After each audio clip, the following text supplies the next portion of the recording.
Are you political, Mr. Gaines? No, sir. Good. We have no tolerance for politics at the White House. I'm Cecil Gaines. I'm the new butler. Welcome everybody to What the Flick. Ben, Alonso, and Christy, the Butler, which I regrettably did not see. Very eager to. Let's call it by his full name, though. It's Lee Daniels the Butler. It's Tyler Perry's Lee Daniels the Butler. I want that. I want Medea in drag as the butler in the White House.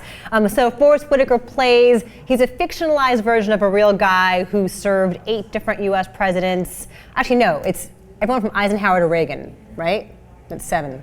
Someone's going to do math for me. It's a lot of presidents. But basically, it's like the entirety of our American history during this past century through his eyes.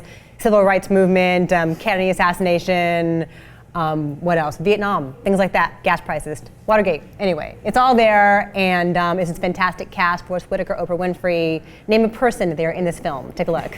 The White House called him. He didn't call the White House. I want to hear all the stories. I don't know how many stories you're going to hear, because they done swore him to some kind of secret code. I'm thrilled to be working with all of you over the next 4 years. I never understood what you all really went through.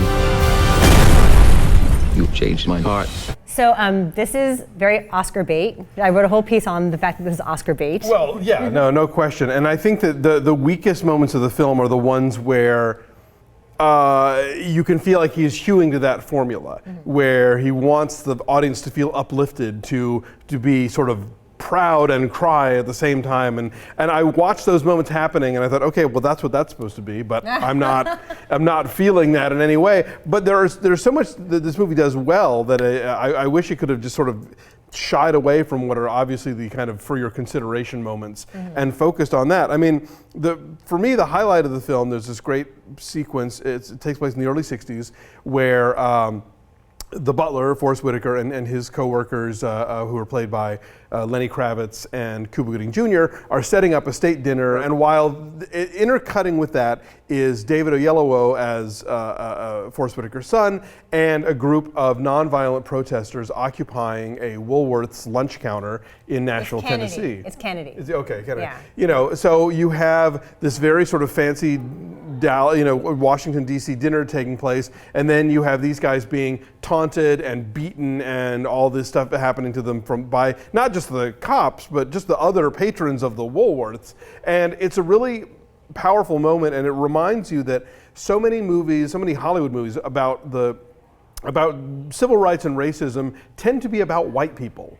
You know, The Help is all about how the white girl learns that, oh my gosh, maids are being treated badly, you know, and Cry Freedom is about the white journalist, and, and Stephen Biko too. Mississippi Burning. Mississippi Burning, the FBI, because the FBI was so helpful during all that period. Yeah. So, it's nice to be, okay, so this is a movie about black people that are dealing with civil rights, great. And when it addresses that stuff, it does so mostly well, I think. This is not Lee Daniels in paperboy mode, you know? Although it does have some kind of tawdry moments. Well, sure. I mean, it's not like Nicole Kidman urinating on anybody, but we do see LBJ taking a dump with his dogs on the floor around him. Right, but we see it. He shows it to us, right? And I think Oprah's whole performance kind of is part of that Lee Daniels pushing people in directions that you might not expect to see them go. Sure, and he loves that whole parade of wigs and outfits of that particular period of history. Oprah's pretty great in this. You forget that before she was Oprah, she could act. And she gets a chance to show great range here. She gets to be a little trashy. She's his wife. Is Forrest Whitaker good? Oh yeah, but he can do dignified and elegant and strong in his sleep. So much of the role is about him intentionally disappearing,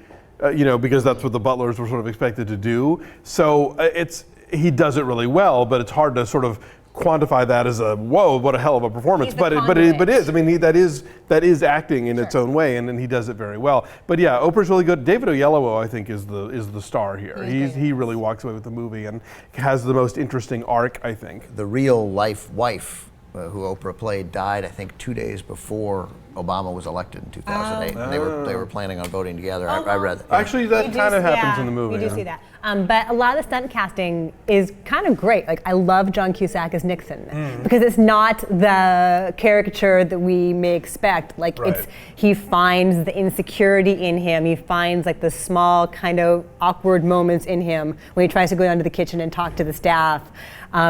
James Marsden's a really good Kennedy. Yeah. Because he's not doing the Mayor Quimby accent. No. He looks the part, he's got the accent down, he's got the bearing down. Jane Fonda as Nancy Reagan. Jane Fonda as Nancy Reagan. Everyone was talking about this when she was cast. And she's only in like one scene, but you hear her voice first, and her voice is so distinctive. You're like, oh, here she comes, yay! So that's pretty good. And Liev Schreiber as LBJ. Yes, they're all fine. They all wind up being not all that consequential to the movie in a lot of ways. I think it's really the Butler and his family's story. Robin Williams as Eisenhower even is fine. None of them super blew me away, but none of them embarrassed themselves either. It's really about there you go. It's really, really well made. He tries to encompass a long chunk of time, and he does so in a fluid way. There's a certain Forrest Gumpiness to it in terms of, boy, are these people always in the right place at the right time. Like David Oyelowo is at the lunch counter, and then he's on the Freedom Rider bus that gets burned, and then he's with the Black Panthers. And he's there when Martin Luther King gets shot. Yeah, it's just like he's just, very good timing there. But no, if you can get around the parts where they're really trying to sell this as a big uplifting thing, as an important movie, exactly. It is a well done movie. It's written by Danny Strong, who did Game Change and Recount for HBO. I think he's got a really good knack for kind of taking big political events and sort of boiling them down to human size.